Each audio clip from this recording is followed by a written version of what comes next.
रात्री सूर्य कुठं जातो? अमेरिकेला जातो. का बरं? ते त्याला जाऊन विचार.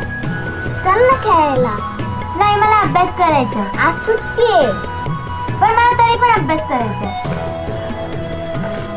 आई, हा बघ मला त्रास देतोय. अरुण, तिला अभ्यास करू दे बरं, तुझा बाहेर खेळ. आई, तुला एक प्रश्न विचारू का? अगं, तू माझी शाळा घेणार आहेस होय? नाही, तसं नाही, पण तरी पण एक विचारू का? विचार. आई, तू नक्की कोणासाठी जगतेस? आता ह्यो कसला प्रश्न? तरी पण सांग ना ग. अरे बाळांनो, मी तुमच्या समजांसाठी जगते. जर का तू आमच्या सगळ्यांसाठी जगतेस, तर मग मी कोणासाठी जगते?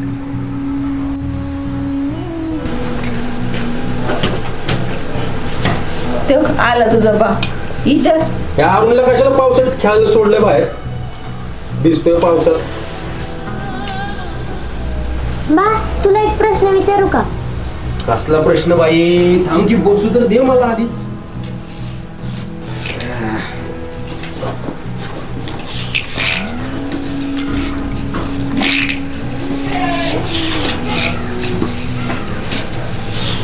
बा, आता विचारू? अगं बाई, माझा हिशोब चाललाय, जरा थांब. जे काही विचारायचंय ते तुझ्या मॅडमला विचार शाळेमध्ये. आणि सकाळी टपरीवर का नाही आली ग मदतीला? आय, मला सांग की ग, मला अभ्यास करायचा होता. अगं, सकाळी टपरीवर लय गर्दी असते. अगं, तू गेली म्हणजे बाळाला जरा मदत होती या. आणि अभ्यासाला काही दिस आहे की ग? चला, मी करते स्वयंपाकाचा.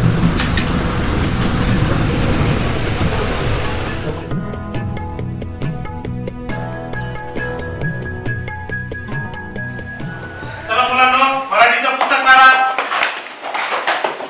दुसरा धडा काढा त्याचा. तू वाच.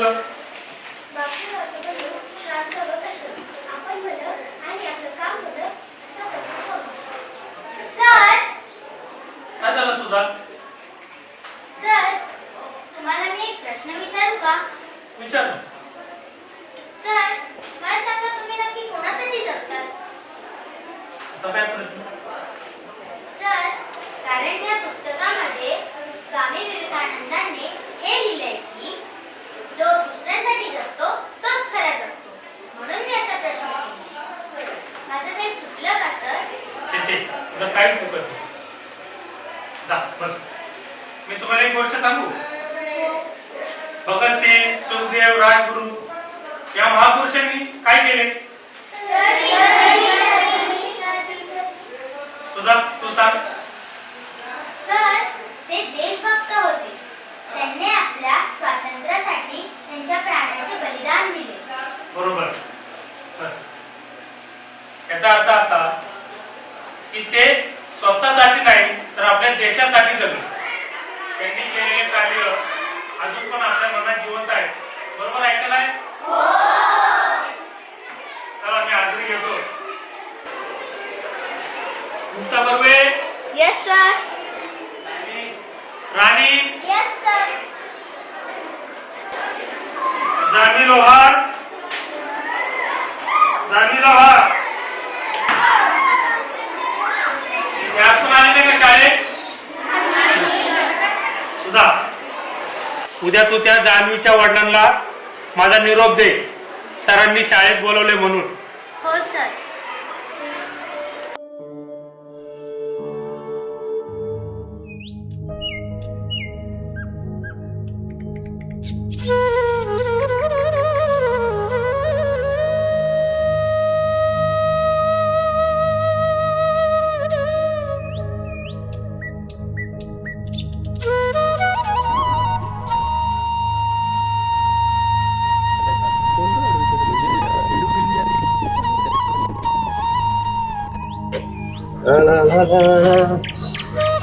ए लक्ष्या, हे बघ, ही एक बाटली घे.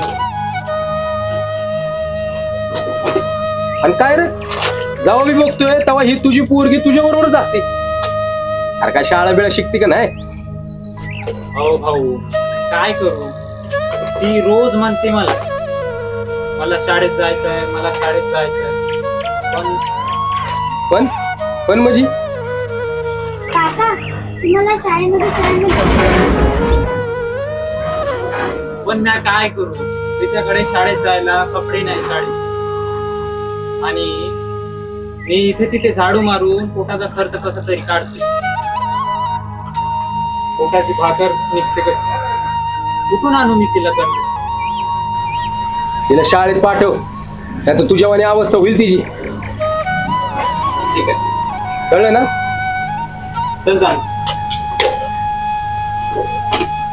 हे सुद्धा तेवढे 2-4 कप टाक धुवून.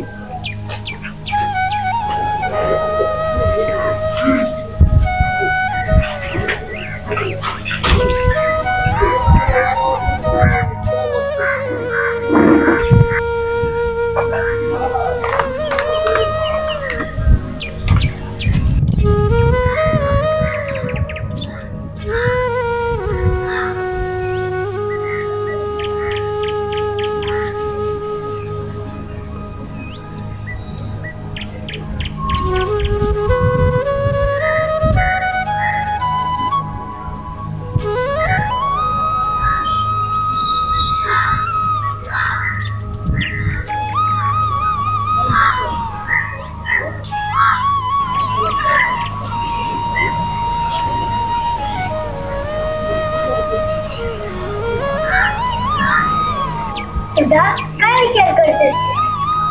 काय नाही ग, तुझंच विचार कर. किती दिवस तू असं भीक मागून खाणार? अगं तू हुशार आहेस, तू शाळेत जायला पाहिजे. खरंय सुद्धा, पण आमची परिस्थिती अशीच आहे.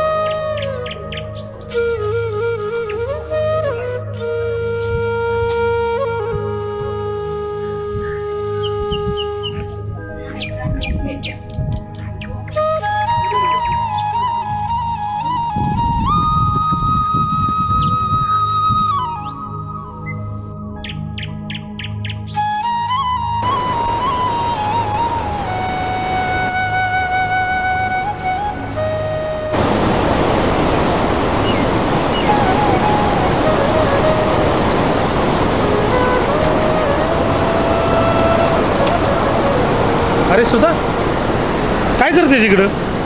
काय नाही सर. काय झालं? सर, जान्हवीच्या पप्पांकडे गणवेश घ्यायला पैसे नाही आहेत. जर का जान्हवीने गणवेश नाही घेतला तर तिला शाळा शिकू देणार नाही का? कसं आहे बाळा, हा गणवेश फक्त कपडे आहे आणि गणवेश हा अनुशासन आहे.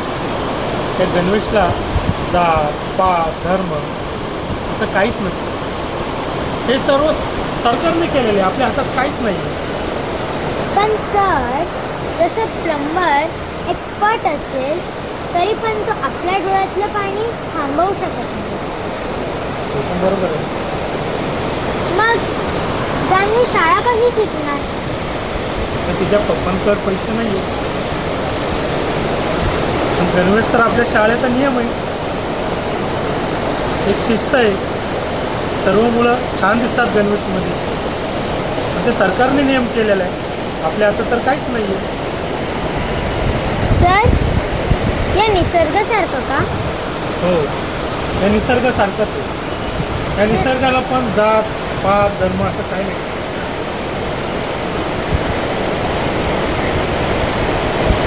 चलू बाळ.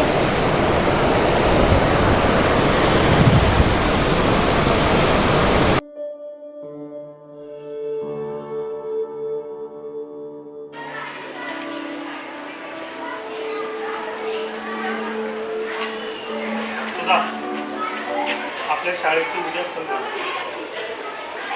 त्यासाठी प्रत्येकाकडनं 100 रुपये घे. हां, त्या वर्गात.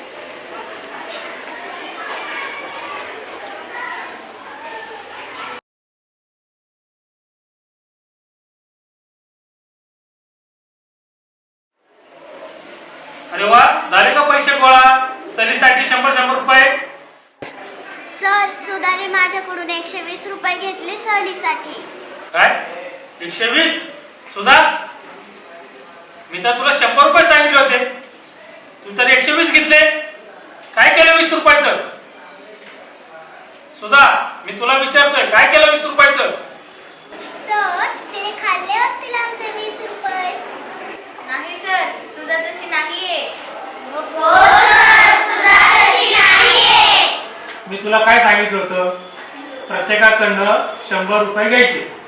तू 120 रुपये काय घेतले? आणि काय केलंस तू 20 रुपयाचं?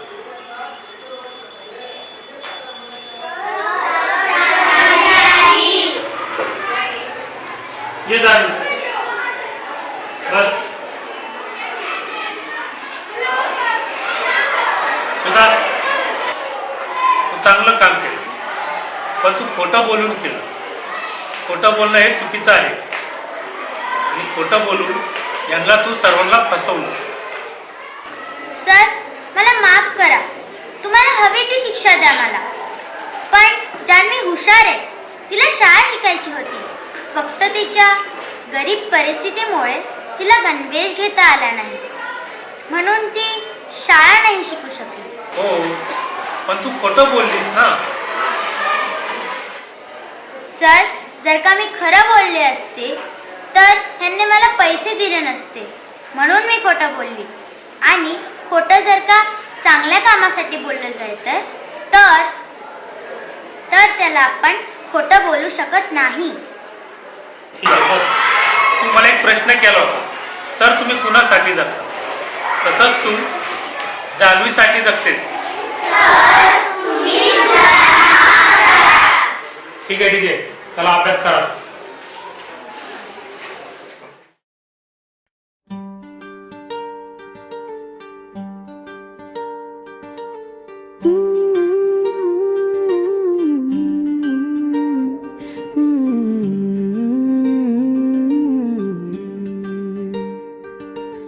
दिवस उजाडे थोडे थोडे,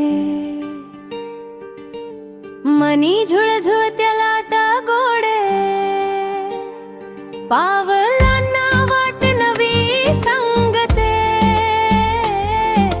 खोल जरा ही जाणीव जागते. जगणं न्यार झालं जी, स्वप्नाला वार लागलं जी. आभाळाला हात लावतोय, सारं काही नव्याने गातोय. जगणं न्यार झालं जी, स्वप्नाला वार लागलं जी. आभाळाला हात लावतोय, सारं काही नव्याने गातोय.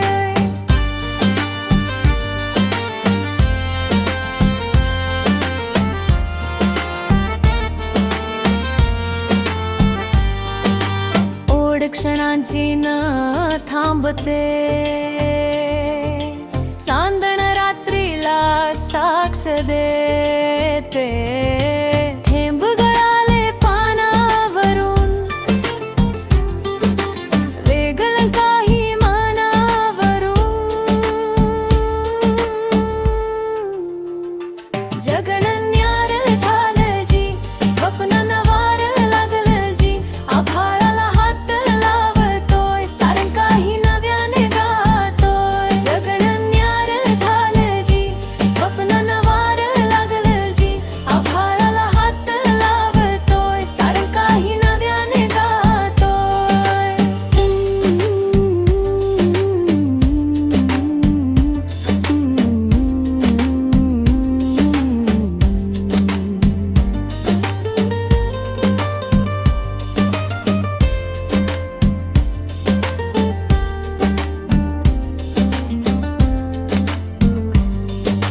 दूर दूर या वाद फिरती, सूर लपून धुंद गीत गाती. निराग स्वारा कुज बुजतो, मनाशी नव्या कथा फुलवतो. जगणं न्यार झालं जी, स्वप्नांना वार लागलं जी. आभाळाला हात लावतोय, सारं काही नव्याने गातोय. जगणं न्यार झालं जी, स्वप्नांना वार लागलं जी.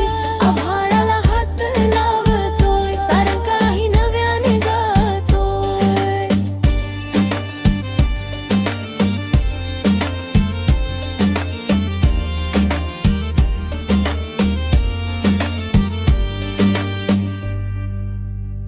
गगनन्यार झालं जी, स्वप्नान वार लागलं जी, आभाळाला हात लावतोय, सारं काही नव्याने गातोय. जग